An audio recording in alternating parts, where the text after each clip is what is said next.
কিচেনে আপনাদেরকে স্বাগত। আপনারা কেমন আছেন? আজ আমি আপনাদেরকে একটা মজাদার সুস্বাদু পটলের রেসিপি বানিয়ে দেখাবো। বাড়িতে থাকা সামান্য উপকরণ দিয়ে কম খরচার মধ্যে কম সময়ের মধ্যে পটলের রেসিপিটা বানাবো। আমার এই পটলের রেসিপিটা বানাতে কি কি লাগছে, এখানে আছে পেঁয়াজ, আমি দুমো দুমো করে কেটে নিয়েছি। আর এই পটলের ভেতর থেকে ছুরির সাহায্যে এগুলো বার করে নিয়েছি। এই এই এই পটলেরই এইগুলো দানা। আর একটা ডিম আর পটল আর আলু, এগুলো দিয়ে আমি রেসিপিটা বানাবো। আসুন তাহলে দেখে নিই কীভাবে পটলের রেসিপিটা বানাচ্ছি। আমি প্রথমে একটা পাত্রের মধ্যে একটু পানি নিয়েছি, নর্মাল পানি। এর মধ্যে আমি অল্প নুন দিয়ে দিলাম, 1 চামচ হলুদ দিয়ে দিলাম, আর আদা রসুনের পেস্ট 1 চামচ দিয়ে দিলাম। এভাবে আমি মিক্স করে নিলাম। দিয়ে এর মধ্যে আমি পটলগুলো ডুবিয়ে দিলাম।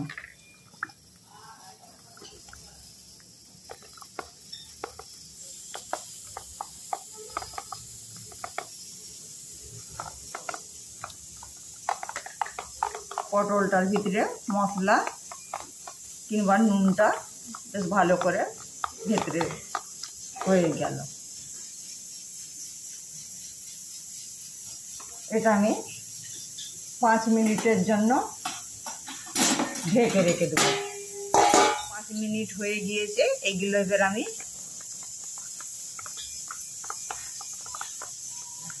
এইভাবে ঝেড়ে ঝেড়ে একটা শুকনো পাত্রের মধ্যে রেখে দিলাম।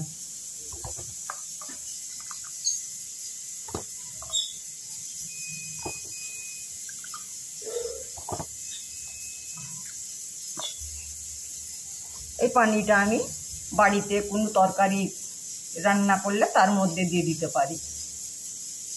অন করেছি, গ্যাসের মধ্যে একটা কড়াই বসিয়ে দিয়েছি। কড়াই আমার অল্প তেল আছে। এর মধ্যে আমি আর একটু তেল অ্যাড করে দিলাম। তেলটা আপনারা সাদা সরষের তেল যা হাতের কাছে থাকবে ওটাই দিবেন।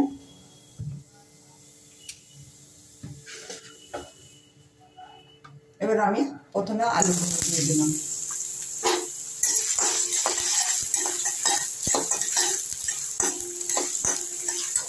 এর মধ্যে পটলের দানাগুলো দিয়ে দিলাম।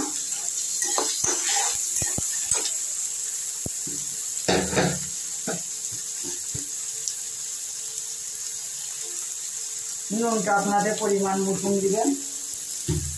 নুন দিয়ে দিলাম এর মধ্যে। এর মধ্যে হলুদের পাউডার অল্প দিলাম, কাশ্মীরি লঙ্কার পাউডার অল্প দিলাম, জিরের পাউডার অল্প দিলাম, গোলমরিচের পাউডার অল্প, ধনের পাউডার অল্প। সব কিছু দিয়ে এগুলো আমি ঢেকে ঢেকে ভেজে নিব। এবারে এর মধ্যে আদা রসুনের পেস্ট 1 চামচ দিলাম।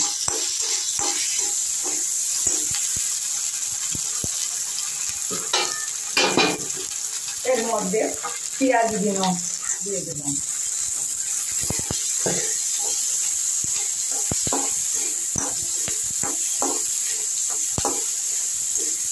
আপনারা এর মধ্যে ধনেপাতা কাঁচা লঙ্কাও দিতে পারেন।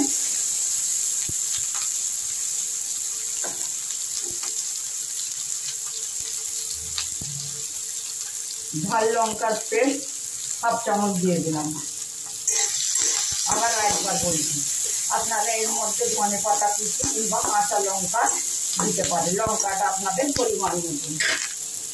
এবার গ্যাসটা লো ফ্লেমে করে আমি এভাবে ঢেকে ঢেকে ভেজে দেবো। এভাবে ঢেকে ঢেকে সব ভাজা হয়ে গিয়েছে। আমার পুরো ভাজা হয়ে গিয়েছে। এর মধ্যে আমি কিছুটা কাঁচা লঙ্কা কুচি, লঙ্কাটা আপনাদের পরিমাণ মতন দিবেন। আর এর মধ্যে ডিমটা দিয়ে দিলাম।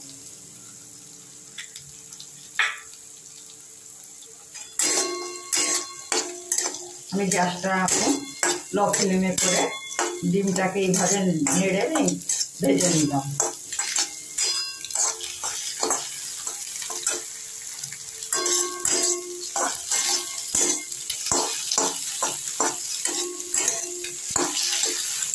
ডিমটা দিয়ে আলু দিন আমার ভাজা হয়ে গিয়েছে, পটলের পুরটা আমার তৈরি হয়ে গিয়েছে। এবার আমি গ্যাসটা অফ করে দিলাম। আমার ঠান্ডা হয়ে গিয়েছে। এবারে এই পটলের মধ্যে এই পুরটাকে আস্তে আস্তে এভাবে পটলটাকে ভরে দেবো। পুরটা দিয়ে পটলের মধ্যে আস্তে আস্তে এইভাবে দিয়ে দিলাম।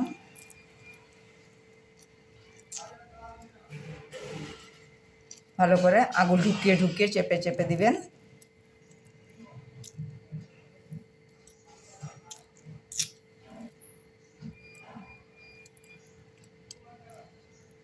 এটা আমার হয়ে গিয়েছে।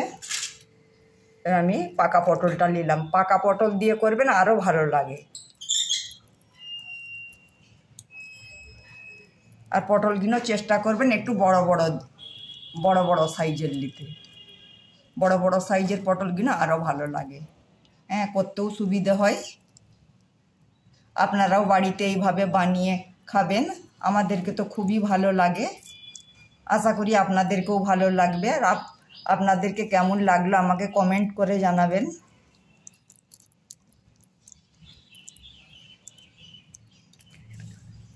এইভাবে আমি বাকিগুলো সব করে নেব।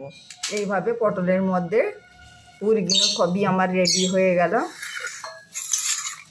সব আমার রেডি হয়ে গিয়েছে।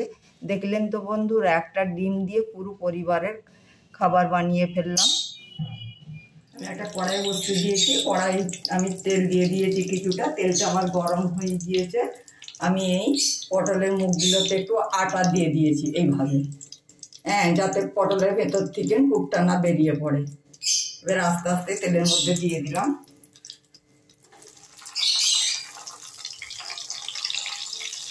গ্যাসটা একদম লো ফ্লেমে করে রাখবেন।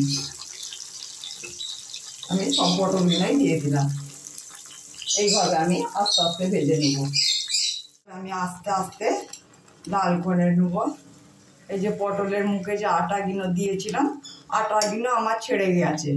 হ্যাঁ, কিন্তু পটলের ভেতর থেকে পুরটা বেরোয় না। আপনারাও দেখবেন যে আটাগুলো ছেড়ে যাবে, কিন্তু পটলের ভেতর থেকে পুরটা বেরোবে না। একদম লো ফ্লেমে করে আস্তে আস্তে এইভাবে লাল করে নিতে হবে। পটলগুলো আমার ভাজা হয়ে গিয়েছে। এবার আমি কড়া থেকে উঠিয়ে নিলাম।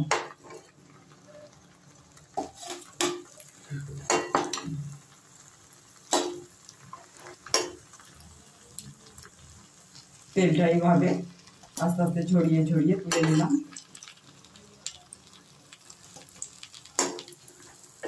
আমি লাল লাল করে ভেজেছি, আপনার পারলে হালকা হালকা করে ভাজতে পারেন।